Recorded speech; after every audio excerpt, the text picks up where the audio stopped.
এই হাসিনার হুমকি, খেঙ্গি কুত্তের হুমকি, ওরা লাভ আছে কেন পাগলা? খেঙ্গি কুত্তা যখন হুমকি দেয় তখন কি করে, যে একটা বড় কুত্তা আসে পাশার তলে নিয়ে দেয়, ধরে খান কথা ঠিক কিনা? হাসিনা হলো খেঙ্গি কুত্তে, ওর হুমকির কাম হবে। কি মনে করতেছেন ইউনূস সরকার আসার পরে দেশের উন্নতি হচ্ছে না অবনতি হচ্ছে? এতক্ষণ কয়বার জেনারেটর চালু করা লাগলো না, এতক্ষণ কয়বার জেনারেটর চালু, মানে 8 ঘন্টা পরে কারেন্ট নেই, 8 ঘন্টা পরে কারেন্ট নেই, জোরে কোন কথা ঠিক কিনা? কারেন্ট যায়।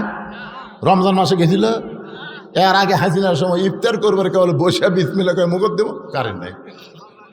তারাবির যায় কেবল 4 রাকাত নামাজ হতে কারেন্ট নেই। সেহেরির সময় পানি ভরে লিয়াচ্ছে, কারেন্ট নাই। কি শোনেন, মানুষ বুড়া হলে কাজ একটু ধীর গতিতে হবে। ওনার বয়স হলো 85 বছর, ধীর গতিতে কিন্তু সবাই ধরা পড়বি। আজও ধরা পড়ছে, ধরে কোন কথা ঠিক না? আস্তে আস্তে, ইন্নাল্লাহা মাস সাবিরিন, ধৈর্যশীলদের সঙ্গে আল্লাহ আছে বাজান।